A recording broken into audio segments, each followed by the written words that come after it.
Chapter 6. The Count. The fluorescent lights in this borrowed office hummed, a low, weary sound that seemed to sink into the aged wood grain of the oversized desk. Outside the tall, slightly grimy window, the late January sky offered no comfort, just a flat expanse of gray stretching over the skeletal branches of dormant trees. I could almost feel the bite in the air beyond the glass, the kind of cold that seeped into your bones, a stark contrast to the aggressively regulated atmosphere of the Stonewall Tower downtown. Here, in the administrative wing of the Academy Theater building, the air tasted faintly metallic from the clanking radiators, layered with the scent of old files and perhaps, carried on drafts from the hallways, the faintest hints of rosin and exertion. I leaned closer to the budget printout spread before me, the black and white figures stark against the bleak afternoon light. My role on the finance committee here, as the Stonewall family liaison, often felt like translating between two entirely different languages, the quantifiable world of ROI, quarterly projections, and strict financial controls I inhabited daily as CFO of Stonewall Development, my father's division of Stonewall Enterprises, and the more ephemeral, yet fiercely demanding, economy of art. Usually the numbers here were straightforward, if perpetually tight. But this line item, Pointe shoes, Q4 expenditure, it jumped off the page with the unmistakable flag of a financial anomaly. Quote, I ran my finger down the column, then flipped back, comparing. Q3 had been high. Q4 was significantly higher, nearly double the rate from this time last year. 12 principal dancers. Elite athletes? Yes. Working demanding schedules? Absolutely. But this acceleration, it felt off. Suspicious from a financial control standpoint. My initial thought, honed by years scrutinizing expenditures and demanding justifications, went straight to process and potential irregularities. Are inventory controls inadequate? Are purchasing protocols being followed? Is there a discrepancy between booked costs and actual goods received? Or perhaps inferior goods substituted? The Stonewall name funded a significant portion of this company's operating budget.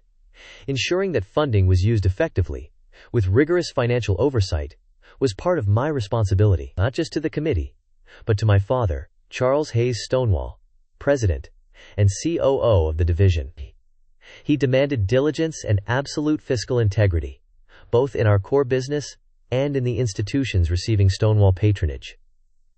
He wouldn't tolerate waste or mismanagement. I needed clarity, verifiable data. Face-to-face clarification with Martha, the costumer, seemed the necessary next step to understand the operational side before diving deeper into the financials. Before I could even formulate the questions I wanted to ask her, my phone vibrated against the polished wood of the desk, a sharp, insistent summons from my other world. Caller ID, Martin Jenkins, VP of Sales. I let out a controlled breath. Martin technically reported to my sister, now head of marketing in our division, but he had a history of trying to leverage his relationship with my father or appeal directly to me on budget matters. I straightened my shoulders, shifting fully into CFO mode. I picked up. Julian Stonewall. Julian, morning. Martin's voice, perpetually dialed up to 11, assaulted my ear. Listen. The projections for the Ashton Tower rollout look soft. Focus groups lukewarm on legacy and future. Uninspired. I could almost picture him pacing, waving his hands. We need revised Q2 marketing spend figures by EOD. Something with more teeth. Need sizzle, Julian. Synergy, disruption, visibility. Just got off the phone with your father, and he agrees. Wants a more aggressive push? Top floor condo sales depend on buzz. I closed my eyes briefly. Ashton Tower. Dad's baby. And Martin. Likely trying to secure funding before Quinn could refine the actual strategy. Martin, I began, my voice calm, firm, the tone I used when discussing budget allocations and ROI. Any significant shift in Q2 marketing allocation for Ashton requires a formal rebudgeting proposal routed through Quinn, with clear justification and revised ROI projections tied to specific KPIs. The Phase 1 strategy, which my father reviewed and signed off on from both a strategic marketing and financial control perspective, was intentionally built around exclusivity, targeting specific investor profiles. Launching with an unfocused, high-burn disruption campaign now could negatively impact our initial acquisition cost metrics and potentially dilute the brand positioning. Julian, Martin interrupted, the strained patience evident. He hated the financial controls I'd implemented. Strategies evolve. Markets twitchy. Your father feels, we feel, that a stronger initial impact is crucial. Confidence is key. He specifically mentioned leveraging the Stonewall brand prestige more forcefully. He was definitely name-dropping Dad to pressure me. Look, just find the flexibility in the numbers. Tell accounting to expect Quinn's revised allocation request. She'll work up the concepts, but they need your preliminary budget approval now to move fast. Your father's expecting movement on this by 5 p.m. Another pause. Make it happen. Click. The line went dead. I held the phone, the silence amplifying the familiar tension between urgent sales demands and disciplined financial strategy. Make it happen. Dad expected results, yes, but he also valued process when it suited him. Martin was pushing, using Dad's likely impatience as leverage. I'd talk to Quinn later, get the real story on the marketing plan. If the strategic shift made sense and the numbers could be justified, I'd approve the reallocation. Not before. The sheer scale difference, though, remained jarring. Here, I was preparing to investigate what might amount to tens of thousands in questionable pointed shoe expenses. Back at Stonewall, millions in marketing were debated based on sizzle. It kept things in perspective, perhaps. My older brother, Robert, now SVP of Strategic Planning but clearly being groomed, much to his chagrin, as Dad's eventual replacement as President COO, would find the entire corporate dance laughable compared to the pure physics of baking. His texts about perfecting laminated dough were a frequent, welcome reminder of a different kind of precision. My younger siblings, Chloe and Odysseus, both navigating the relative sanity of college, were thankfully shielded from this level of operational pressure for now. Our family, despite the complexities of the empire my father and uncles built, was my anchor. Close, loving, supportive. But straddling these worlds, the high-stakes finance of Stonewall Development and the precarious finances of the nonprofits often felt like managing two separate, demanding realities. I pushed the Ashton Tower budget issue firmly aside for the moment. This pointed shoe anomaly felt more immediate, more tangible within these walls. And my financial intuition told me there was more to it than simple wear and tear. Waste? Mismanagement? Or something worse? Time to talk to Martha. I organized the spreadsheets into a folder. The crisp paper a stark contrast to the imagined softness of worn satin I was about to investigate. Decision made, I pushed back from the desk, the old wood groaning softly in protest. The Ashton Tower marketing budget would have to wait. This pointed shoe anomaly felt more pressing, more tangible somehow.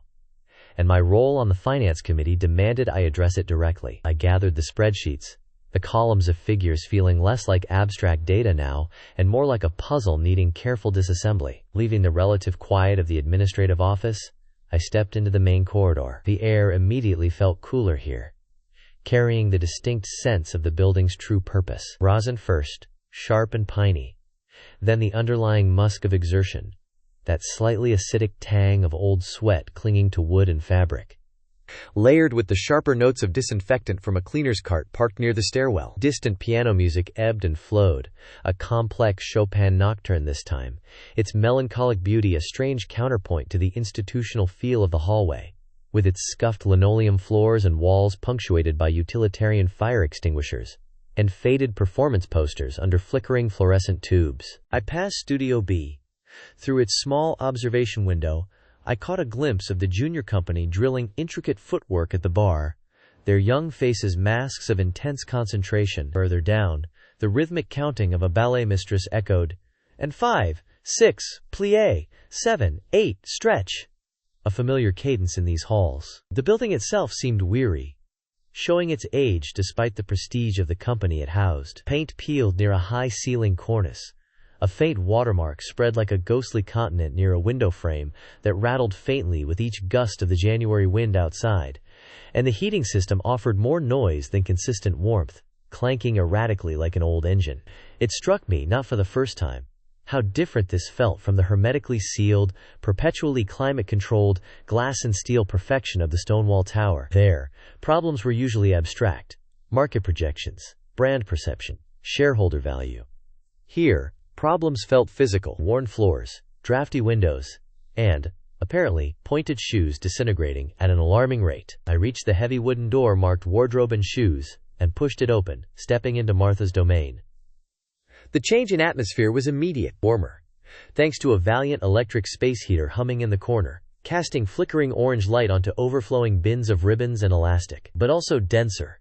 The air thick with the smells of fabric sizing, industrial glue, dust motes dancing in the beams of focused task lighting, and the unique, slightly sweet, slightly acrid aroma of hundreds of pairs of pointed shoes, new and old. It was a space dedicated to the backstage alchemy of transformation, crammed but meticulously organized in its own way. Racks of costumes, labeled, bagged, categorized by production, stood like silent armies.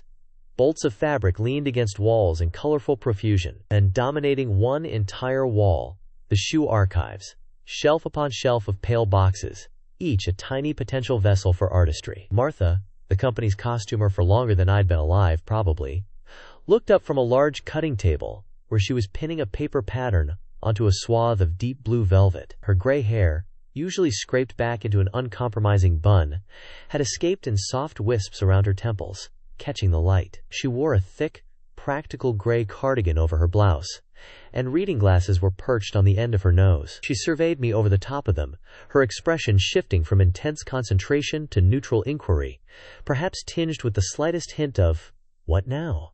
"Mr. Stonewall," she greeted, her voice calm, steady. She carefully set down the shears she'd been holding. "Something I can help you with?" "Martha."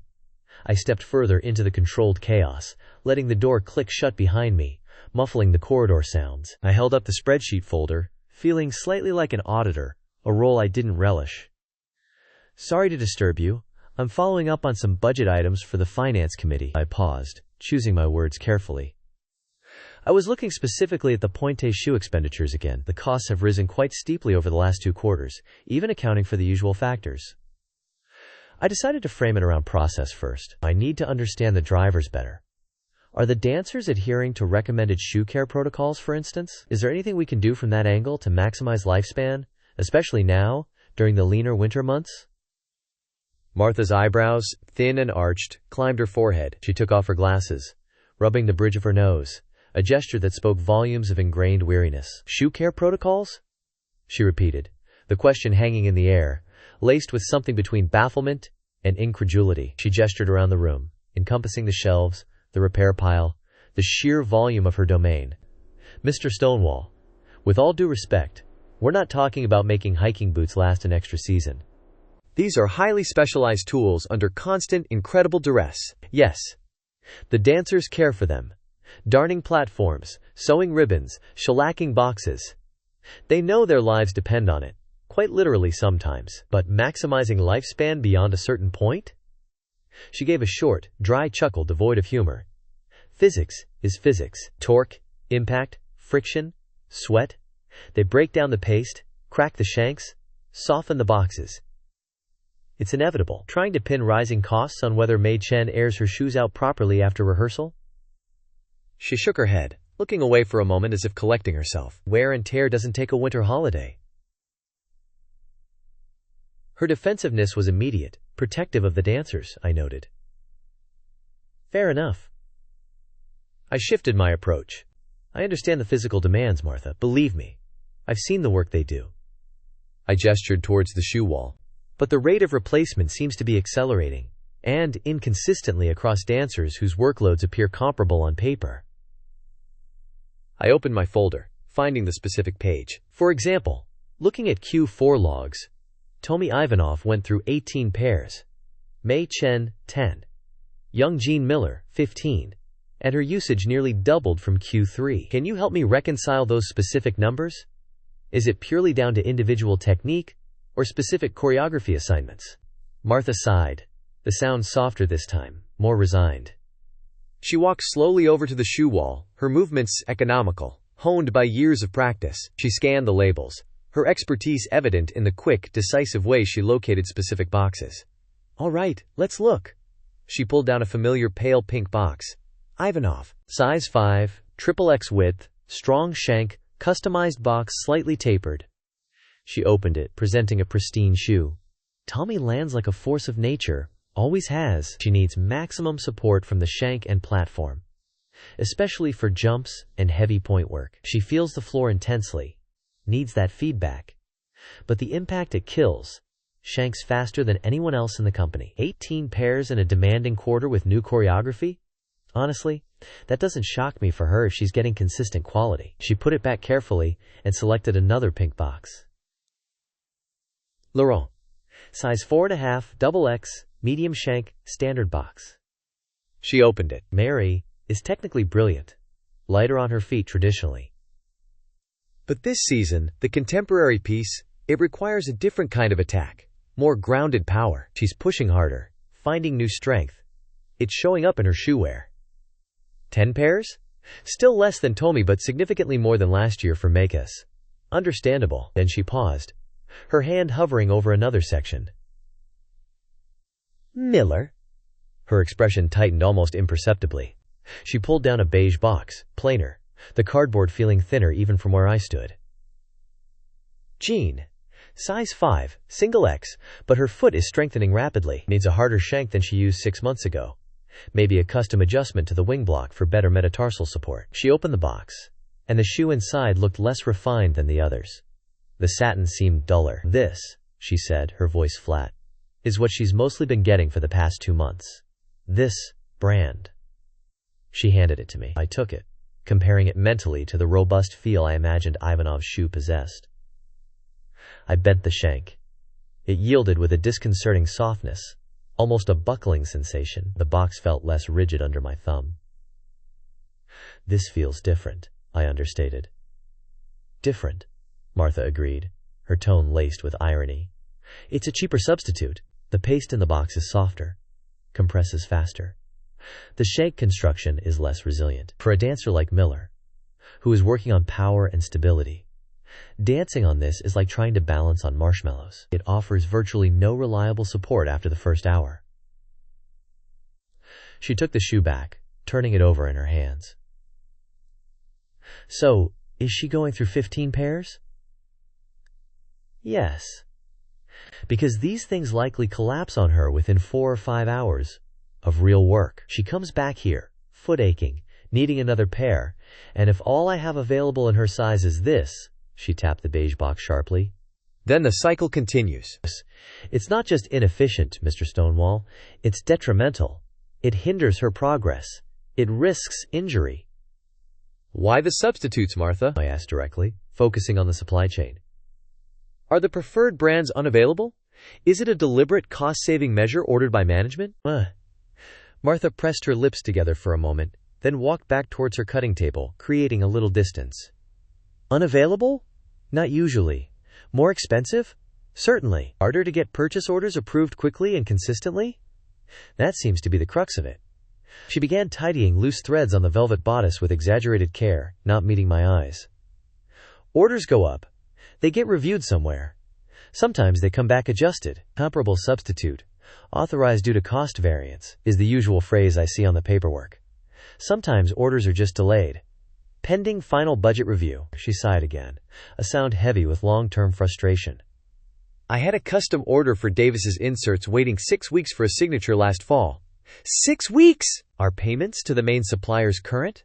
I asked, probing the next logical step. Slow payments could definitely cause suppliers to deprioritize orders or refuse specific brand requests. Quote. Martha visibly stiffened. She stopped fussing with the velvet and finally looked at me, her gaze guarded. Mr. Stonewall, supplier accounts, payment schedules, that's handled by the finance department, not me. Way above my pay grade. Her tone was polite but firm, drawing a clear boundary.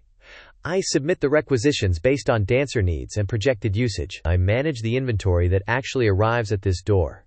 I try to keep the dancers functional and safe with what I have. That's my job. Just then, her desk phone rang. A shrill, jarring sound in the otherwise quiet room. She glanced at it, then pointedly ignored it, letting it ring until it stopped. The interruption seemed to solidify her resolve to say no more on that topic. Quote. She ran a hand over her forehead, rubbing her temples briefly. Liv. Look, she said, her voice softer now, more weary than defensive. Allocations are tight across the board, it feels like, especially this time of year. post-nutcracker, pre-spring season push. We're trying to make everything stretch. She gestured vaguely around the room again. Even keeping this space properly regulated is a challenge. The heating is ancient, fluctuates wildly. It's too dry, then it's drafty.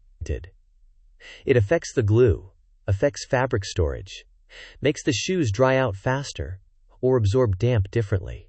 She was subtly linking her department's struggles to broader infrastructural issues. Another hint that resources were constrained across the board, not just for shoes.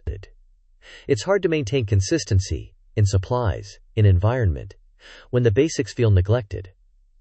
I processed her words, the layers of meaning, the careful deflection of financial specifics, the clear frustration with delays and substitutions, the confirmation of quality issues, the linking of her struggles to broader resource constraints and approvals upstairs, all delivered with an undercurrent of deep-seated stress, and perhaps, I suspected, a fear of saying too much. She hadn't explicitly accused anyone, hadn't pointed fingers at specific departments or individuals, but the picture she painted was damning in its implications. Resources allocated on paper weren't translating into adequate supplies on the ground.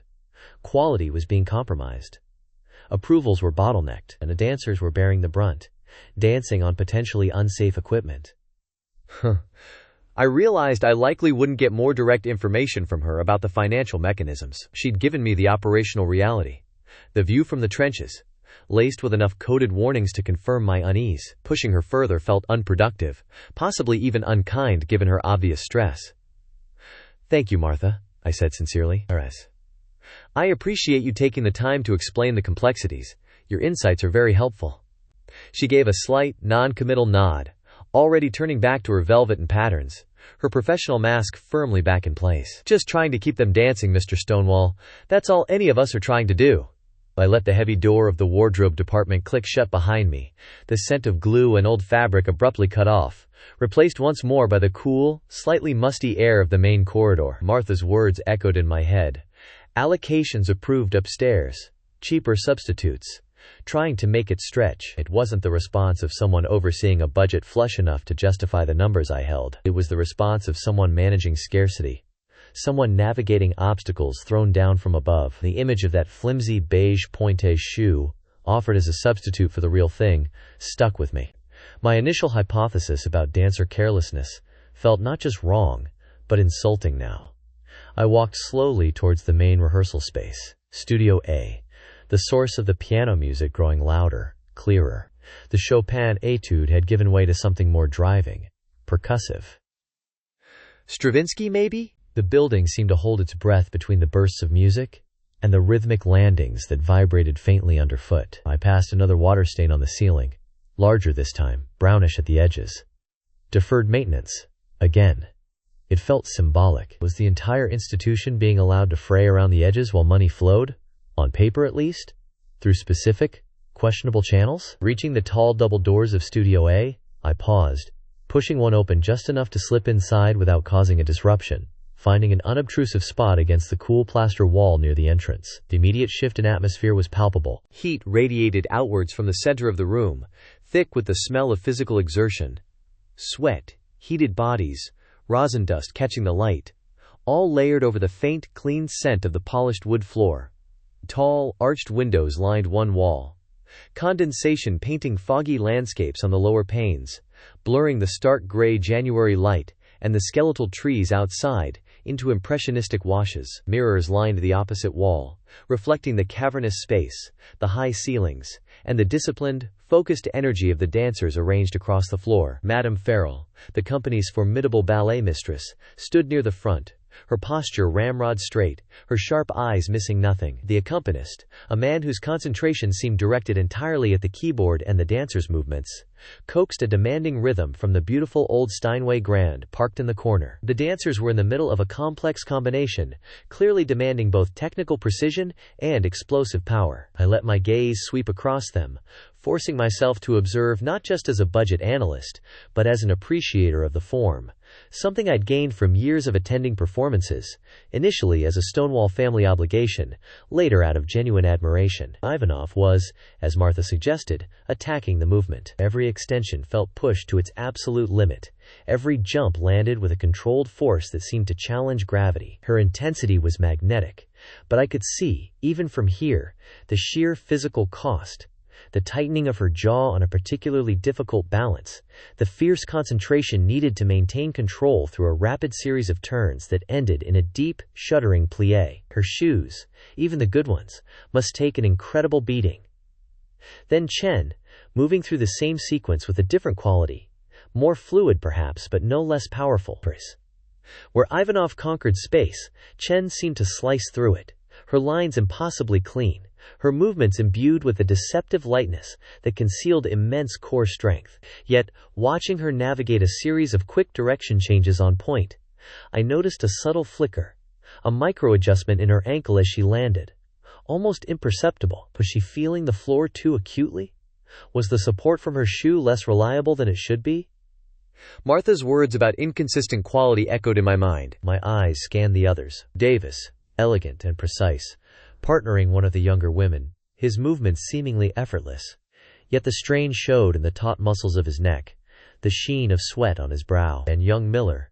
She attacked the choreography with a fiery determination that was compelling to watch, but there was a slight hesitancy in her landings, a carefulness that seemed at odds with the required abandon. I focused on her feet as she executed a series of piqué turns across the floor. Her shoes, I could see them clearly now in the mirrored reflection, looked tragically worn. The satin on the platforms was visibly shredded, exposing the layers beneath, and the box itself seemed to have lost its crisp shape, looking soft and misshapen. She was dancing on equipment that looked, even to my untrained eye, perilously close to failure.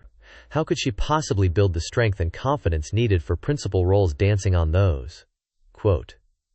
The combination finished, the final note hanging in the humid air. The dancers broke, gasping for breath, reaching for towels, water bottles, bending over with hands on knees. The illusion of effortless grace shattered, revealing the raw, grinding labor underneath. Madame Farrell offered sharp, targeted corrections, her voice cutting through the heavy breathing. Ivanov, control the descent. Don't crash into the plie. Chen, sharper attack with the arms on count 5. Miller, finish the line. Don't anticipate the turn. The corrections were demanding, professional, assuming the dancers had the physical capacity and the reliable equipment to execute them. As the dancers caught their breath before the next sequence, the studio buzzed with a low-level tension. I saw Ivanov walk over to the side, rubbing her ankle, her expression tight with pain or frustration. She exchanged a few low words with Chen, who nodded grimly. Miller sat on the floor, carefully peeling tape from her already battered shoes, examining her foot with a worried frown. Near the bar, Davis stretched, listening as another male dancer muttered something, gesturing towards his own worn-looking slippers. It wasn't the relaxed camaraderie I might have expected during a break. It felt strained, weighted. I leaned back against the cool wall, processing. The sheer physical output was undeniable. These dancers earned their pay, assuming they were being paid properly and on time, a thought that now felt disturbingly relevant given the overheard snippets about rent. They certainly warranted high-quality equipment. The budget said they were getting it, reflected in those escalating costs. But my eyes told a different story. Worn shoes, anxious faces, whispered conversations that hinted at resource scarcity, and financial worries extending beyond just footwear. My phone vibrated in my pocket, a sudden intrusion from the other world. I pulled it out discreetly. Robert. Decided. The needy brother. Launched the channel. Thanks for the vote of confidence. Followed by a cascade of triumphant bread emojis. A small, involuntary smile touched my lips. Robert, my brilliant, older brother, finally committing to his passion project, a baking YouTube channel. Agonizing over puns, while building something tangible. Something his. A contrast with the scene before me was almost dizzying. Here, these incredibly gifted artists, instruments of sublime physical expression, seemed to be navigating a system that was failing them on a fundamental level, worrying about basics like functional shoes and timely paychecks. The unfairness of it, the sheer waste of talent potentially being hampered by mismanagement or worse, settled heavily in my gut. Better. I texted back quickly, shoving the phone away, the brief connection to my brother's buoyant world only sharpening my focus on the troubling reality here. Madame Farrell clapped her hands sharply. All right, people, from the top of section 3, 5, 6, 7, 8. The pianist struck the opening chords, and the dancers moved back into formation, summoning focus, pushing exhaustion aside. I watched them begin again, but my focus had shifted. I wasn't just seeing the steps anymore. I was seeing the effort behind them, the potential compromises being made, the invisible burdens they carried alongside the artistic ones. I scanned their feet again. How many were dancing through pain because their shoes weren't providing adequate support? How many were modifying technique, consciously or unconsciously, to compensate for failing equipment? How much longer could they sustain this level of performance under these conditions? The numbers on my spreadsheet felt colder now, more sinister. 18 pairs for Ivanov, 15 for Miller.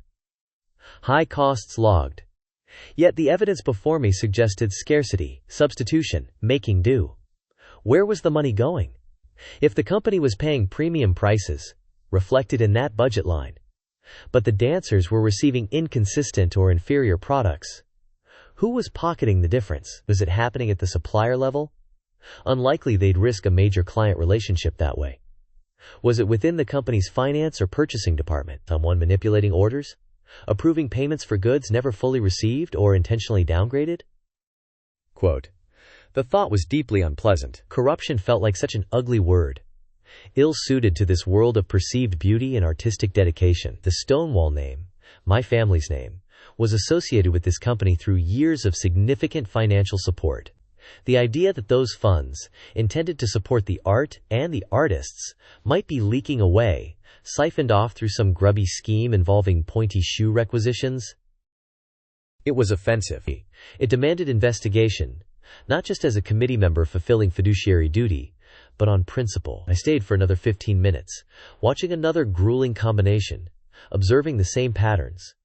Incredible effort, paired with subtle signs of strain and resource anxiety. I saw Chen stumble slightly out of a turn, quickly recovering, but casting a fleeting, frustrated glance down at her feet. First saw two core dancers, not even principals, sharing a roll of athletic tape as if it were precious gold. The picture wasn't changing, it was solidifying. I slipped out of the studio as quietly as I'd entered, the driving rhythm of the piano and the ballet mistress's sharp counts following me for a moment before being muffled by the heavy door. The corridor felt colder, quieter now.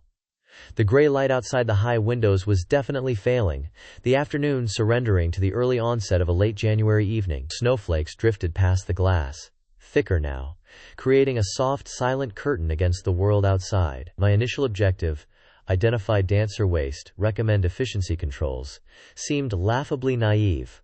A corporate solution proposed for a problem rooted in something far more complex and potentially rotten. The dancers weren't the issue. Martha wasn't the issue. Beyond being trapped in a frustrating system, the issue lay somewhere in the gap between the allocated budget and the reality on the studio floor. The path forward wasn't about tweaking usage protocols. It was about following the money. Purchase orders, supplier invoices, payment records, approval signatures. Somewhere in that paper trail, I suspected, lay the answer to the inflated costs and the worn-out shoes. The investigation had just taken a sharp, unavoidable turn into murkier territory. And looking out at the steadily falling snow, I had the distinct feeling that uncovering the truth might be a long, cold process indeed.